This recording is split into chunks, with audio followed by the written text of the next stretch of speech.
Health rocks. Inspired to be substance free. Hello, and welcome to the University of Maryland Extension's 4-H Health Rocks training videos for Lessons 19. My name is Michelle Harmon, University of Maryland Extension 4-H Program Assistant in Garrett County. Lesson 19, That's How I Feel. How do emotions affect decisions? Youth experience strong emotions that can be highly charged. They can see their lives as being very dramatic. Youth who let emotions rule are more likely to be part of the group that makes quick and premature decisions. Those who make quick, emotion-based decisions are more likely to be involved in risky behaviors.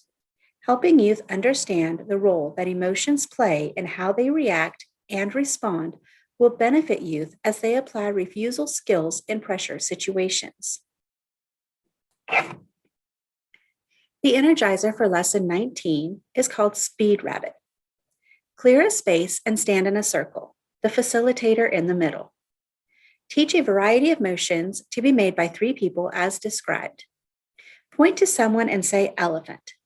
The person you point to makes the trunk by clasping his or her hands together, arms held straight, pointed to the ground, while people on either side make ears. One hand up near the middle person's head, the other hand near his or her hip. Point to someone and say cow. The person you point to will hold a hand out in front of them with their thumbs down. The people on either side will pull the middle person's thumbs. Point to someone and say flight attendant. That person mimes putting on an oxygen mask while people on either side smile and point to the exits. Once you have established and practiced, the game can begin. Tell students that you will point to someone and say elephant, cow, or flight attendant, and count to 10 as fast as you can. If they make the motion before you get to 10, continue. If not, the person you pointed to takes their place in the middle. After doing this for a while, you may add more motions. Roller coaster. The middle person will put their hands on their face or cheeks and pull back to simulate G-force. People on the sides put their hands up in the air and scream. Rabbit. Middle person puts their hands on their head to make ears. The sides stomp their feet like thumper. Palm tree. The middle person puts their arms over their head and sways. The sides do a hula dance. Ostrich. The sides hold hands with each other to make a circle. The middle person puts their head in the circle to simulate putting their head in the sand. Jello. The sides hold hands with each other around the middle person. This creates the bowl, and the middle person jiggles. The video for Lesson 19, That's How I Feel. What we are feeling at any given time can influence how we make decisions. Learning to realize this will help to make your decision-making skills even stronger. We will now watch the video for Lesson 19.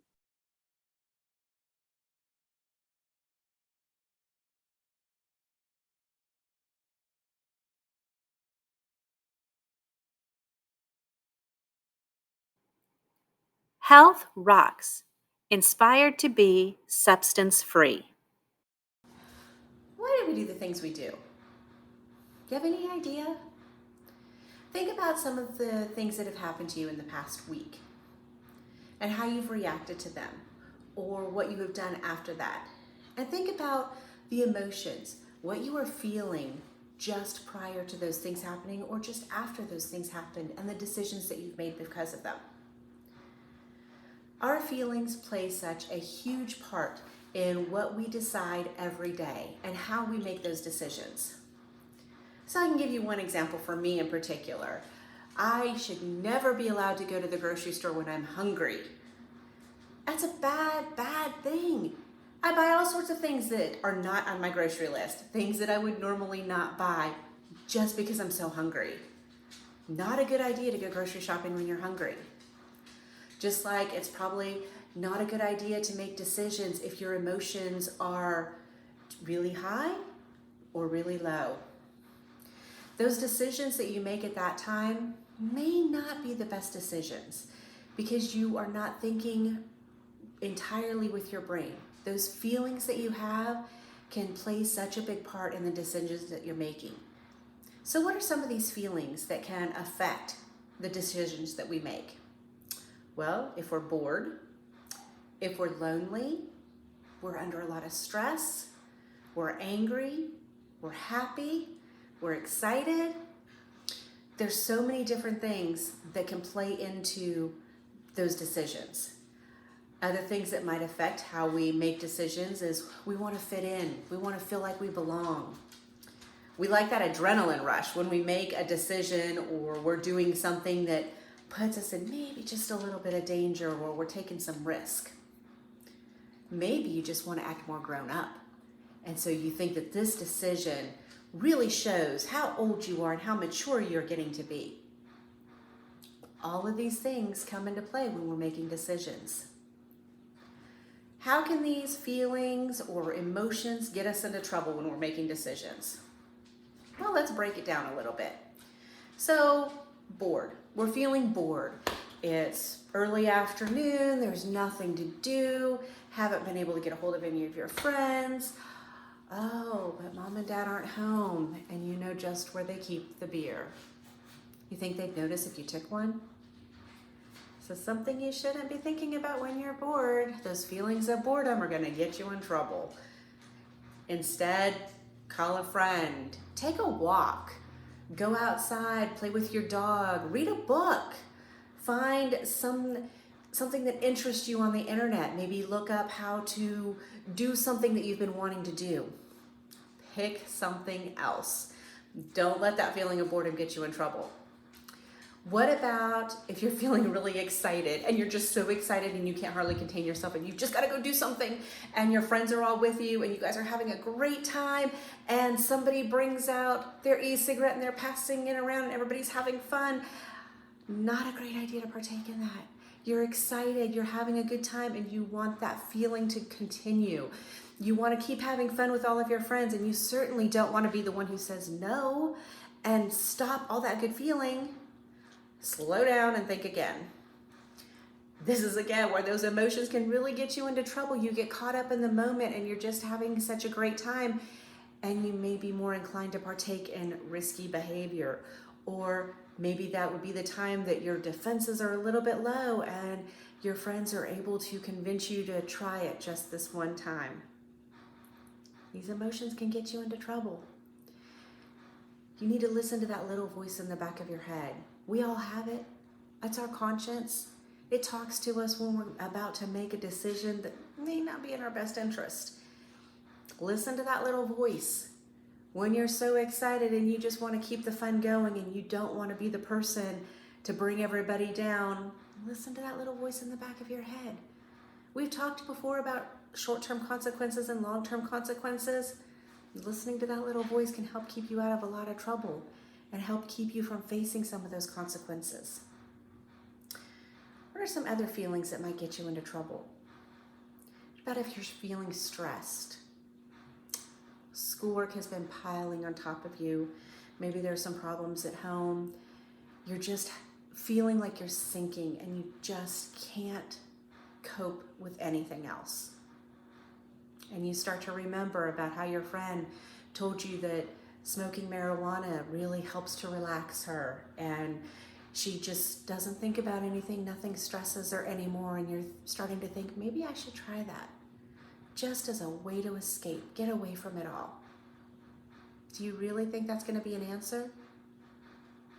What's going to happen the next time that you're feeling stressed? The time after that, the time after that.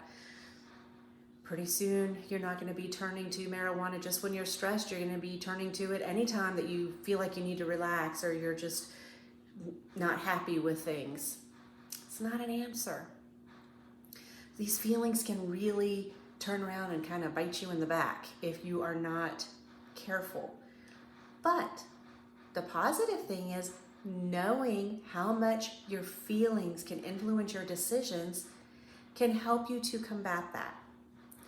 By going into decisions with your eyes wide open, and if you can take a moment before you make a decision to really think about it. Think about going back through those decision-making steps. You don't have to do all of them. You don't have to think about all of the options or anything like that. But a very important step is thinking about the consequences, both short-term and long-term consequences. It's an important step. Shouldn't take you more than a few seconds to kind of stop, quickly play through some of those consequences in your head, and then ask yourself, is it worth it? Is it worth it to get in that car with my friends after they've been drinking? Is it worth it to sneak alcohol out of the cabinet when mom and dad aren't home? Is it worth it to try marijuana or maybe something a little bit harder just that one time? Is it worth it? Don't let your feelings get you into trouble. We all have them. We all feel bored or lonely or stressed or angry. We can't let those feelings rule us, and we can't let those feelings get us into trouble. So remember, when you're going to make a decision and you have some choices in front of you, take a step back. Think about what you're feeling at that time. Take a couple seconds to think about the consequences of your choice, of the action that you're about to take, and ask yourself if it's worth it.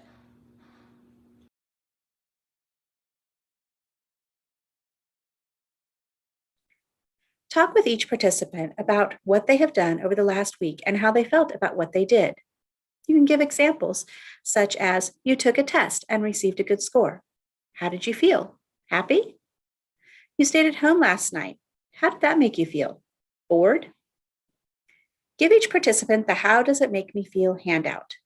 In the first column, have the youth list 5 to 7 specific things they either did or that happened to them over the past week. Examples include being left out of a conversation or receiving praise from a teacher. In the column labeled, How Did It Make Me Feel? Have youth write how each made them feel. Feelings can be positive, negative, or neutral. Have participants complete the column labeled, What did you do or how did you react? Give examples. If they took a test and felt happy, what did they do? They might text a friend or share the news with their parents. When they sat at home and were bored, they might have played video games or fought with their siblings. When youth have finished the columns, have them choose a situation to discuss. Ask for a volunteer to share a situation or use the one listed here. You earned an A on a really hard test. Brainstorm all of the feelings that different people might have. Is everyone going to feel the same? Why or why not? Ask youth to brainstorm what they would do or how they would react to each of the feelings. Are they positive, negative, or neutral? How might those feelings lead to tobacco, alcohol, or other drug use? Have youth complete the last 2 columns on the handout. What are other choices that might have been made? What are the consequences of each choice? Explain to youth that often when someone experiments with tobacco, alcohol, or other drugs, they feel as if they have a good reason.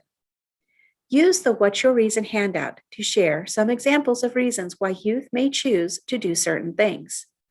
Divide students into groups of 2 or 3 youth. Have each group pick one of their situations and act it out for the group. First, with a negative reaction, and second, with a positive reaction. An example is when a friend ignored you in the lunchroom today. A negative reaction would be to talk badly about that person and start rumors. A positive reaction would be to go up to that friend and ask them what is wrong. Talk about how the youth felt in each situation. The reflection for lesson 19. These questions can be used to lead a discussion to reflect on the activities today. What are some things that you did in the last week that made you feel good? What are some things you did in the last week that made you feel bad? How did those things affect what you did or how you reacted? Why is it important to think about reactions and responses before putting them into action? How do feelings play a role in making choices? How do consequences affect choices? What would a celebration or get-together look like in a different culture or country? What would it look like in a different community? What would it look like in a different family? Why do some people respond differently?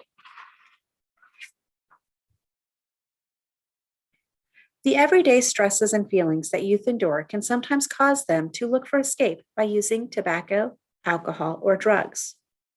Do you believe that the reasons that youth might provide for using tobacco, alcohol, and/or other drugs would be negative reasons? What are some feelings that might encourage youth to think that it is okay to vape, to drink, or to use drugs? The 4-H activity for Lesson 19 is building a helicopter. We'll now watch a video to explain how to do this project. Today we're going to be making a helicopter. So what we need for this is a propeller, a craft stick, 2 rubber bands, some cardstock,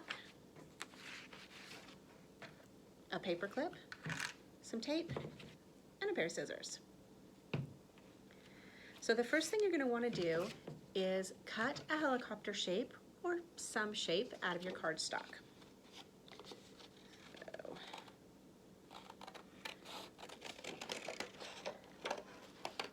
this doesn't have to be any kind of exact, you're just wanting a shape that is going to create drag for your helicopter.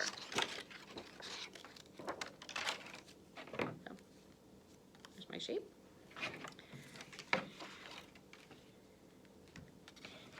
You want to take your craft stick and slip it into the sleeve on your propeller. Next, you are going to want to take your helicopter shape and tape it onto your propeller. Onto your craft stick.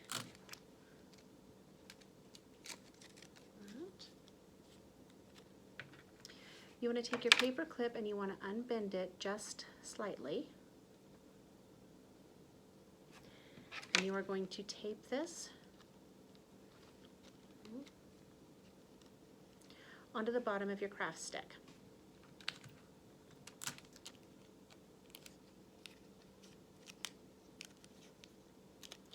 Now this is going to provide the propulsion for your helicopter, so you want to make sure that it is securely taped to the bottom of your craft stick. Okay, now we're ready to attach our rubber bands. So you'll want to attach them to the hook up here on the propeller.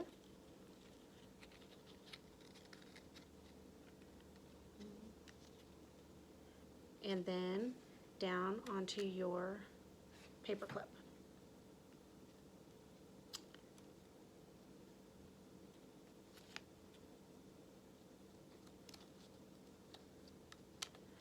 Okay, so our helicopter has been constructed. Now we're ready to see if it works.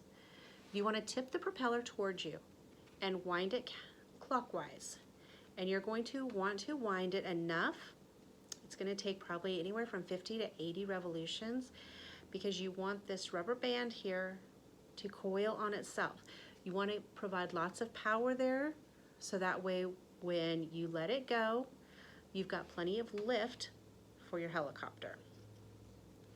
So once you think that you've got this wound well enough and your rubber band is starting to coil back on itself, which you can kind of see this doing here, how it's starting to coil more, and it starts getting much more challenging to wind your propeller, then you're ready to let it go. So what you want to do when you're ready to let it go, mine's trying to go on its own here. You want to hold it away from you. And I'm going to tell you right now, this is probably going to fly off camera if it doesn't hit me in the face. And you want to let it go.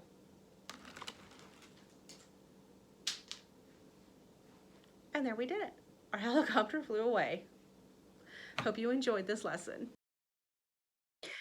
As a final reminder, please email Ashley when you have completed this video as verification that you have completed the training. Also, please make sure that you're turning in your weekly attendance sheets. Thank you.